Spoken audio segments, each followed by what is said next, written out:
Hello, everyone, and welcome to another episode of our podcast on health initiatives. Today, we're going to be talking about reducing mental health risks at work with resources and specific roles. I am your host, Dr. Margie Serrato. I am a cultural anthropologist, and I combine my cultural expertise along with my background in psychology and my ever-growing background in personal development and professional growth. And I do this all in combination to help my clients and my audiences to dismantle cultural beliefs in order to embrace our whole selves. Hello, everyone. I'm your co-host, Kalyan Gadam Sethi.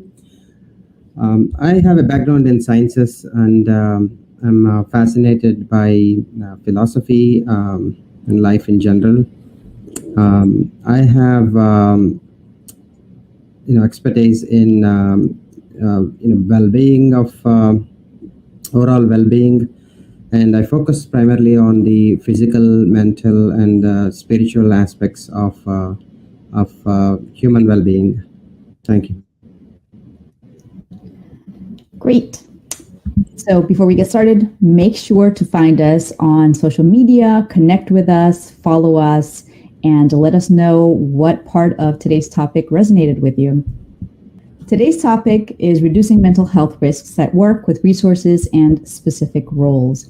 And part of the discussion today, really, we have to talk about organizational culture. What is the culture at work that we have grown to accept, that we have grown to live by, that we have grown to behave through, and how some of those norms in our organizations are actually harmful instead of helpful. We've talked before on this podcast about how we have this, expectation that our personal lives and our personal selves are distinct and separate from our work selves. And we know that that is not true. And there are a lot of problems that can come about from doing so. So today we're going to be talking a little bit about what does it mean to have a organizational culture where we actually embrace the whole person into the work environment. I want to ask you, Kalyan, when you think about this topic in terms of mental health and roles in particular, what are some of the things that you have seen that you can speak to as far as what contributes to a positive mental health, or alternatively, what contributes to negative mental health in terms of roles in particular? Yeah, Margie, before we jump into this larger aspect of discussing about mental health, so I thought what I should probably speak out is defining mental health for myself, right? So for me, when I looked at what is mental health, by definition, if you take an example of World Health Organization, what they are defining is it's a state of well-being. It's a state of well-being in which an individual realizes his or her own abilities and then also can cope up with the normal stresses of life, and can work. He or she can work more productively and is able to make contributions within his or her community. So that is by definition of mental health, right? So now when you talk about well-being, I think we touched on this in the past episodes as well. The core concept of human being for mental health is how their upbringing was. Where did they travel, right? Again, I'm not talking about physically here. I'm talking about mentally. In their awareness, where did they travel in their mind? What kind of dreams that person had? What is his or state of the environment he was growing up in? If you have grown up in a country where there is severe political violence, so to speak, right? You're going to be attached to that kind of atmosphere, and then probably your behaviors are going to be reflective of that state. Maybe if you're grown in a developed nation, you're working with pads and laptops and phones, and you're talking about, let's hit the gym every day, then you may probably are focused on physical health, and maybe you have more well-being compared to other parts of the world. So going back to, I really want to simplify for the listeners and the audience here that the mental health actually is a reflective of where your awareness has traveled since the time of your birth. Now let's put it this way. Now from an organizational standpoint, as you embark on your a career and in a workplace, there is almost seamlessly you're going to be expressing those behaviors which you have collectively gathered over the years, and then you will be reflecting those behaviors in the organization. And as an individual, what will happen is this person is also going to learn from other colleagues and other departments, and the culture becomes part of what is accepted in that organization. And I'm kind of generalizing it, I know that's because if you talk about workplace culture, like in probably I've heard from many friends, Margie, that IT is going to be a little stressful because we have to work around the globe, right? Odd hours, we have to connect with different parts of the world, and therefore I don't have much sleep. And then if you talk about some other organizations, maybe healthcare or something, they would say, "Oh, I have work-life balance. My company provides so much, so much of time to make sure my mental health is a priority. Therefore, I'm going to gym early in the morning. I have focusing on the work. I know what my priorities are at work, so I'm able to manage well." So, if you see that contrast difference, I think the difference is coming up of how each of those individuals have traveled in their mind, in their internal mental state, how one person can travel and can define their individual state of awareness. So let me stop here and see what your thoughts are. I love that. That's a really interesting perspective, and I wouldn't have put it in those words myself. But as I'm listening to you give that definition and that context, it's making me think of something that is very relevant to the positive intelligence program that I facilitate, this basically mental fitness. When we think about the way that we often self-sabotage our habits, it comes from what you refer to, which is coping strategies and also environment. What was our environment like? Not just what was our environment like in our home, in our household, but also what was our environment like around us, like the bigger culture versus the, let's say, microculture within a home, right? And these things reinforce each other, or they're at odds with each other. And how we make sense of it consciously or unconsciously when we're kids, it has a great effect into how we learn to behave and to respond to things, right? So I feel like when we talk about the environment, oftentimes those are the unconscious things that we have to help bring awareness to. Like what did you grow up learning was acceptable, for example, or what did you learn was unacceptable in terms of behavior, in terms of your beliefs, and because these things actually have an impact on workplace culture. Now, the cool thing about workplace culture for me is the people within the organization have the ability to change that culture for the better and for the worse, right? And so in this particular capacity, it's how are we aware of the different factors that affect how we work, because that matters to our well-being, right? So you just gave two great examples. In one example, right, it's this idea, and I feel like so many corporate environments and industries have this thought of like working around the clock because suddenly we're all connected, and so we have to be able to be available, to reach our colleagues in other parts of the world.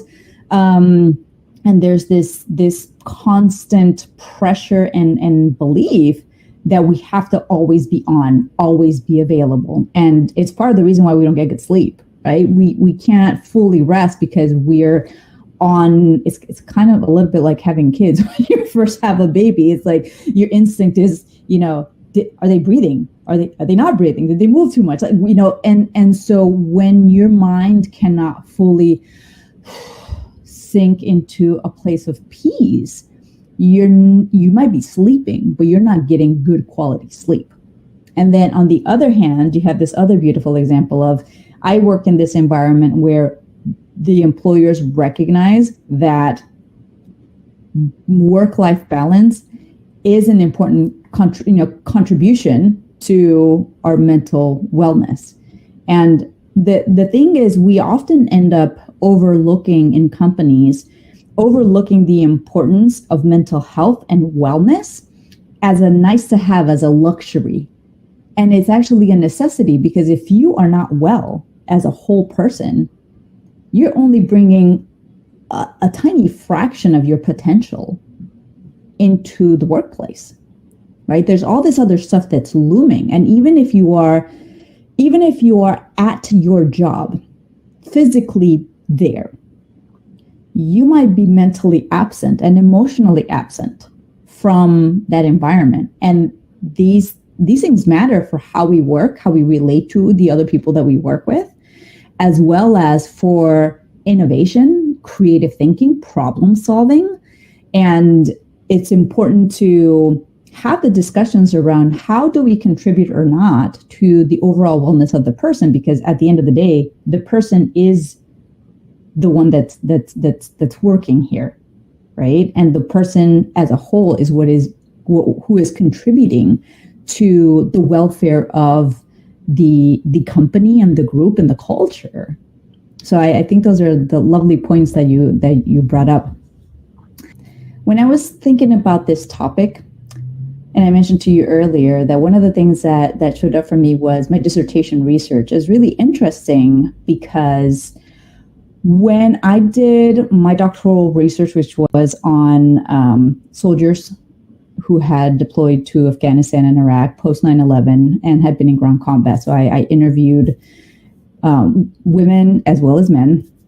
And one of the questions that I asked was, if you had to give me 3 different factors that you feel contributed to a positive experience in combat. And by positive, I mean in terms of them feeling prepared for combat. Like, did they feel prepared? What were the things that they felt contributed or not to being prepared for that situation? And one of the things that was often the case, in particular at the beginning of the wars, was the soldiers might have deployed with a particular role that they were going to perform.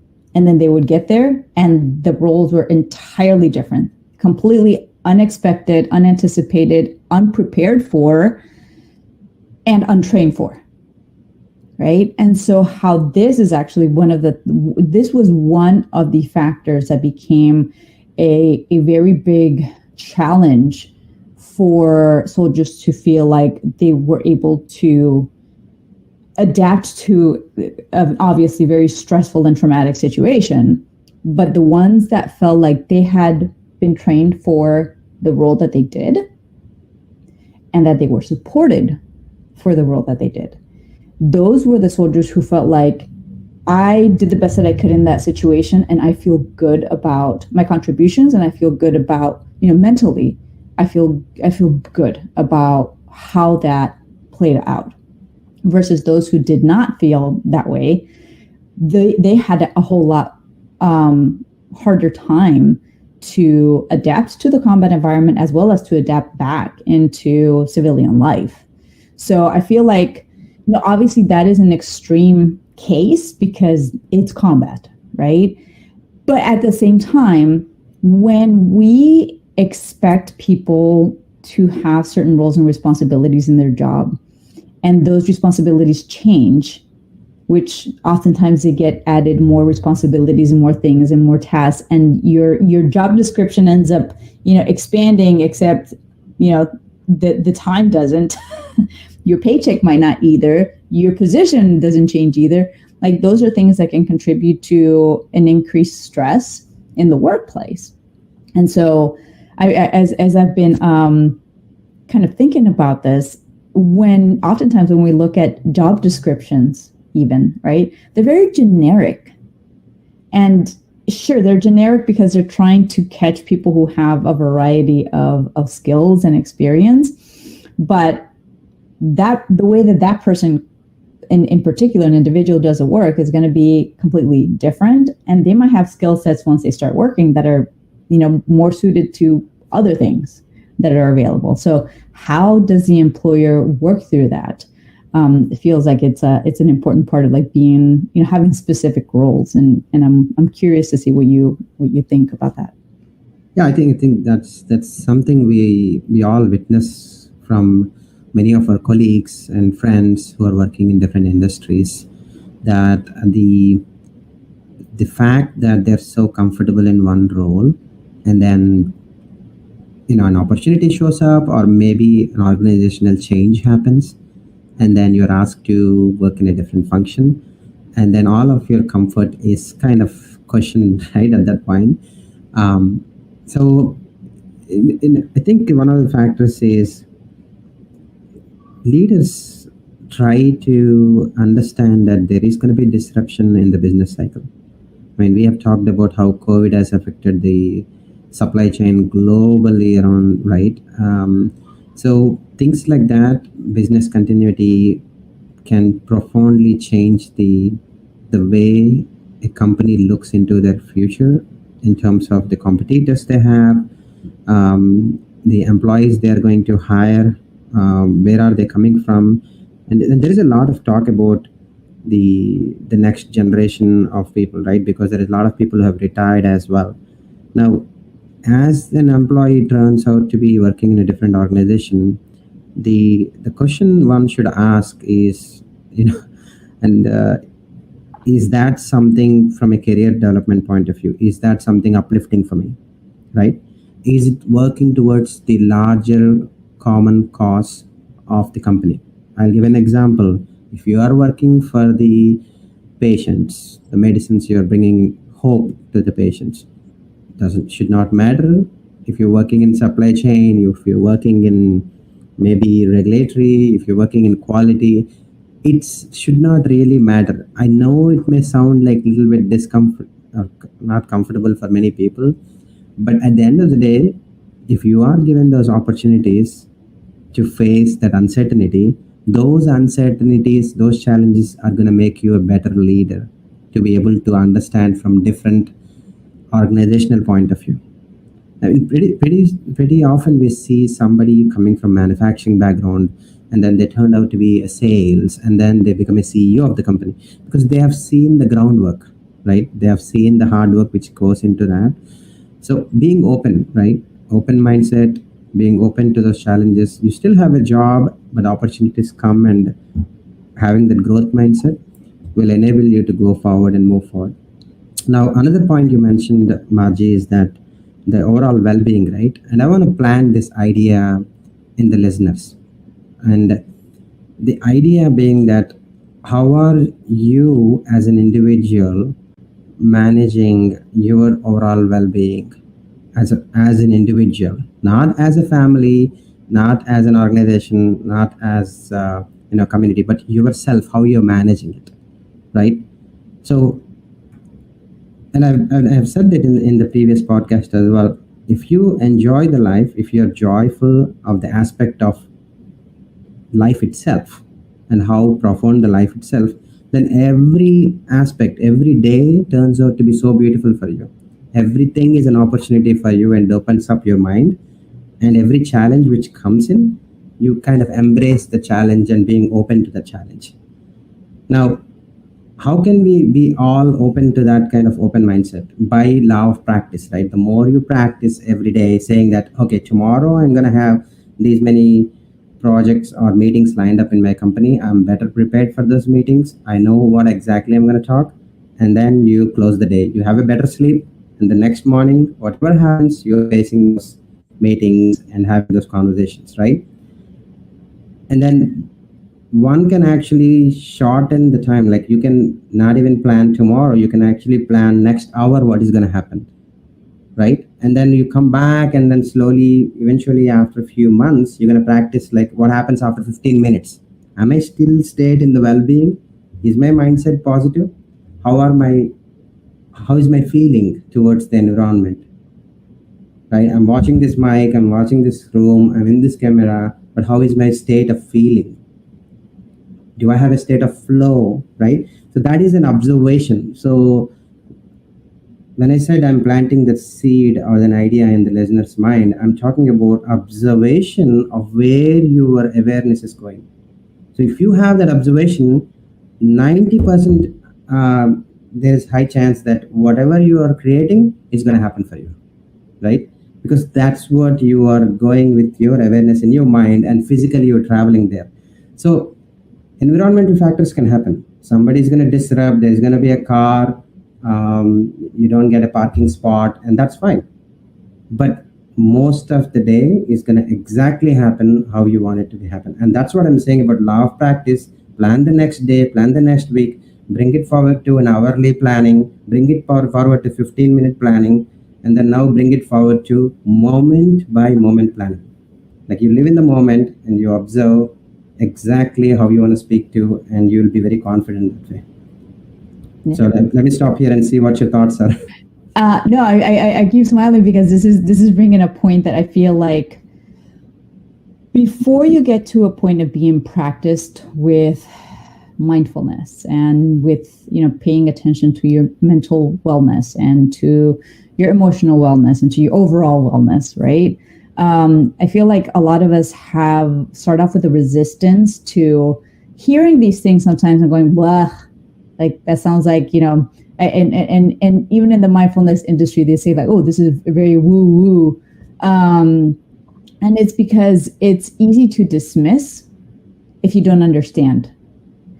And I feel like it's such an important point to bring up and to spend a little bit of time with, because those of us who have grown up to be hyper rational people, and like if it doesn't make sense here and if it's not logical and rational, then it's worthless. That is a type of being, right? It's also reinforced in our culture because of production of knowledge, and like if it's not here, then it doesn't matter. And that's part of what disconnects us from everything else that is from here down, right? It's part of the reason why we don't know how to engage in conversations around emotions and emotional wellness and emotional intelligence, is because most of us don't have the tools to dig into that for ourselves. And if we can't do that with ourselves, we surely can't support conversations with others about emotional wellness, right? And so it's just making me realize that part of this work that we all have to do is, you may have at an organization, you may have mental health resources and wellness resources and everything. But if you as an employee don't see the value because you haven't stopped to think about how can this benefit me? How can this help me beyond work? How can my own investment in time to look for the resources, to choose a therapist or to choose a mindfulness practice or to whatever the case may be, it starts with me. The resources it might be available, but if you don't take advantage of the resources, well, it's kind of pointless that it's available to begin with, right? The employer might provide a resource, and it's important for the employers to provide those resources, because again, it helps their employees from just a very basic place of caring for your employees, but it also there's return on your investment if it's available, and importantly, if the individual employees understand that there is a benefit to them that is beyond the employment, beyond the work environment, beyond their career advancement. It has an effect, a positive effect on your entire life, and your relationships with your parents, with your spouses, with your children. It has it is relevant to how, even what you mentioned earlier, seeing joy, right, is something that, again, feels so like, ooh, yes, let me find joy in this like traffic jam that I have. Part of it is like seeing beyond the small inconveniences of day-to-day life that happen, and even the bigger inconveniences, to have in presence of mind that there's a greater purpose. There's a greater purpose for me, and this little inconvenience, it really doesn't matter in the grand scheme of things, right? Being able to see the bigger picture of your own life, as well as being able to see the bigger picture of what is the opportunity in this moment. What is a learning that I can get out of this seemingly, bad situation, right? Our way of judging a situation, an event, or a person, or ourselves as negative or positive is entirely a choice. It's a conscious choice. So I love what you said, because it really, for me, it resonates so much, in the sense of, we often feel trapped by our current situations as though that this is our reality, and that's it. Like, this is, well, yeah, sure, I want to be wealthy, but I don't have money in my bank account. What are the steps that you can take now to make that happen? And a big part that costs you $0, for example, is spending some time asking yourself the question of, what matters to me about being wealthy? What matters to me about the kind of life that I want to live? How does money serve a purpose in me, creating that life for myself, right? Those questions, that practice of introspection helps us then to start designing consciously the kind of life that we want to have. And it's a practice, which we all have to take some time to cultivate, right? But it matters to our overall wellness. And it's not just about, obviously I give money as an example, because I feel like for so many of us, unfortunately, money is the thing that feels like it's scarce. And there are lots of different reasons for why that is. But for us to be able to make any kind of significant, positive, impactful change in our lives and in the lives of others, we have to spend some time really working on, what are the values that are important to me? Now, what are the values that I learned are important? That's culture. That's indoctrination. That's conditioning. What matters to me? And in the process of doing that, again, making conscious choices to bring alignment to your life by taking this very intellectual exercise, right? and putting it together in such a way that it allows you to move forward consciously and confidently towards the things that actually matter to you. Yeah, I think, Margie, you have explained it so beautifully, the importance of how, what matters to a human being, and how one can focus and make it a reality for themselves, right? And maybe I can dig a little bit into that dimension, right? Wherever you have traveled physically or mentally, so since your birth, that is what you have created for yourself, right? So if you want to be like richest person, or you probably have to find the avenues or the people who are successful, who have made that path, and the books, the education, whatever, the athletics, the sport, whatever you are passionate about, you have to find it, make the connections, hang out with the right people, be in the right room, be in the right environment, and that the byproduct of that will be the money aspect of it. The byproduct of that will be happiness. You see how it is? Like, for me, that's what I have realized from my deeper meditation, that if you can train your awareness and then make sure, and especially hopefully you are enjoying when you're training it, right? And then make sure your awareness travels to that path in your mind and associate with that environment, that place, that country, those people, then obviously you're going to think like them, you're going to be influenced by them, you're going to learn from them, and then you're going to make money. You know, it sounds as simple as that, but that's the path of observation internally and then actually making it reality every day. That's what one can achieve. And that's what I have, it's probably the secret I'm revealing for the for the listeners, but that's how you one can train an awareness. And maybe a little bit, if I can take the topic a little bit tangentially into the context of, this is November, and one of the things, and Jacqueline, CEO for the MarComTech-niques, right? She said, like, okay, did you realize this is Movember, which is MO? For the listeners who don't know that Movember, MO, Mo actually means, in Australian slang, it means like mustache. Like I have a mustache now. So they actually have, in the month of November, the men actually grow the mustache in recognition for a cause. So I've tried to dig a little bit deeper onto that, and I found out that approximately 60 people die every hour, every 1 hour globally due to suicide, right?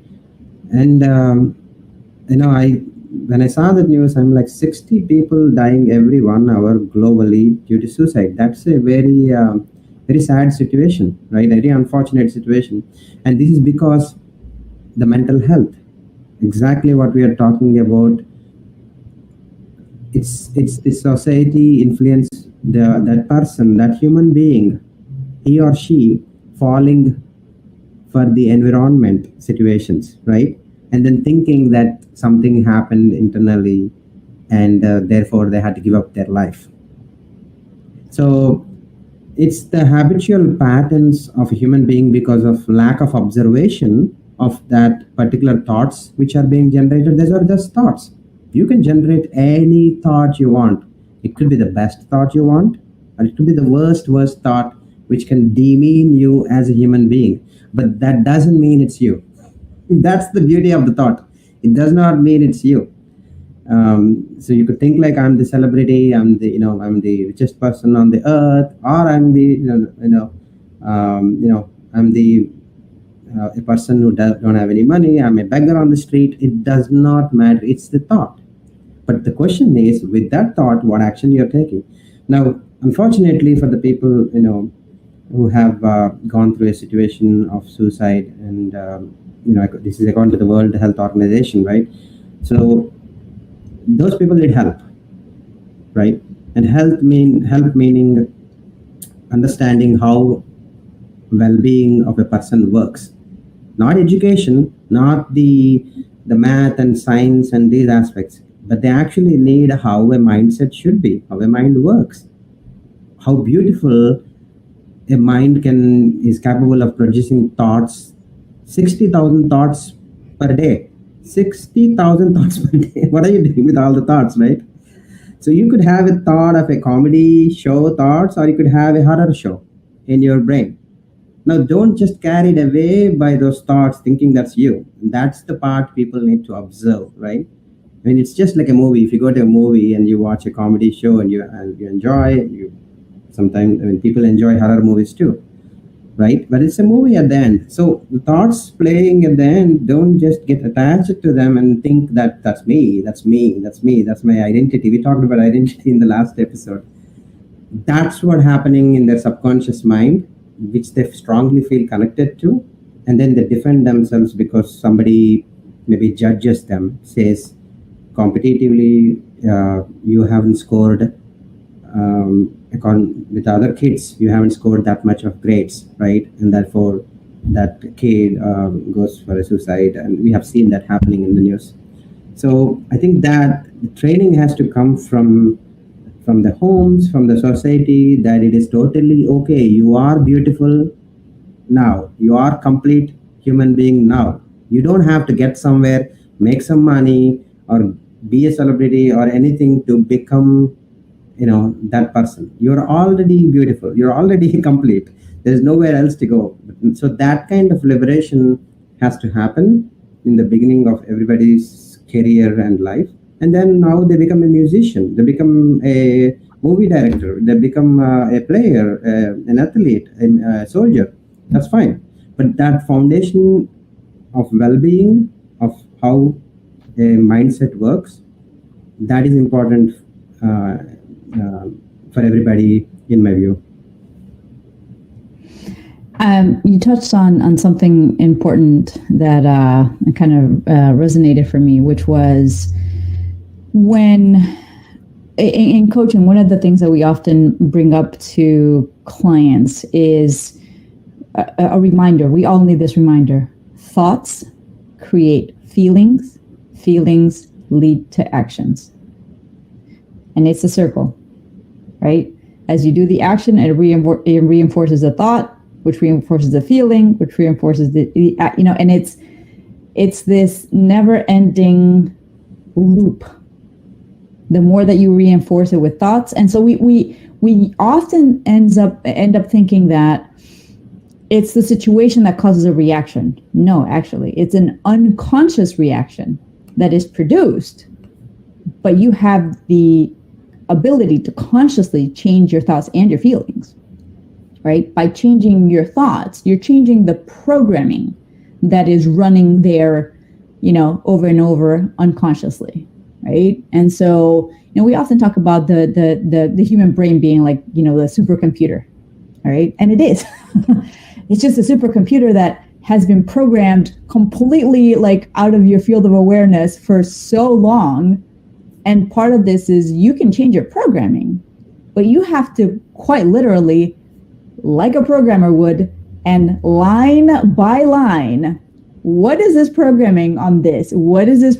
How is this faulty programming? And what do I need to do to correct this faulty programming to the point where it's actually helping me instead of harming me? And in the process, it's kind of like learning a new language. And if you think about programming, let's put it in the in the analogy of like computer programming. When you learn to program something, it's going to take you some time to figure out how to program, how to write code in a way that's actually going to be helpful and is going to run the program the way that you want, right? I don't know about you, but I'm old enough that I learned to program on a DOS, okay? So ancient. But in the practice of learning how to program, even to do something as simple as I want my program to make a rectangle, right?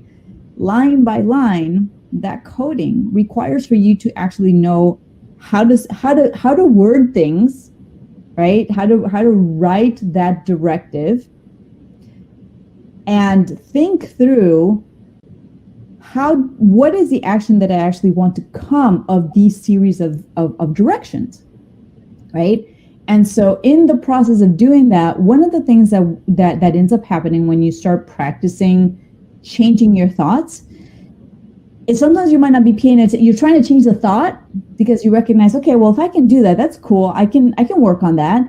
But then you end up reprogramming your thoughts maybe in a way that is, the wording itself. Words matter, right? Words are powerful. Words matter. The way that you word the thought matters too, right? I want to use a money example just because but I feel like we can have a whole episode just on money. In fact, we hope a whole series, I'm sure, just on money and money mindset and changing your beliefs around money. But I'm gonna kind of go with this. Actually, let me use one of your examples as far as like an athlete. Let's say you are, reading a lot of books on performance and like athletic performance and how to improve your athletic performance. and you have this idea in your mind of like, oh, let's see this particular athlete, and it's somebody that you recognize, you find deeply motivating, whatever the case may be, and you want to be like them, right? And it's kind of like saying like, I want to be at the performance level that this person is. It seems innocuous, but you performing at a level that somebody else is not taking into consideration all of your own potential. And so we end up inadvertently looking to like comparing ourselves to somebody else in that process of trying to be better for ourselves, right? So part of this is like, how am I thinking about this subject, and what is it that I need to give myself in the process of becoming a more improved version of myself in these different areas, right? Another one, okay, fine, I'm going to do the money thing. When we think about money, one of the things that is a really kind of big challenge for us is when we think about changing our financial wellness, right? Improving that, is thinking about, I want to be wealthy, but, I don't want to be, like having negative associations with wealth and with wealthy people. And so you might want to be financially independent, financially well, but if your resistance to wealth and money is strong, there's an impasse. You're trying to work towards something that you're at the same time resisting unconsciously. So you have to work on those conscious thoughts as well. All right, I'll do the rep. Sounds good. Okay, so let's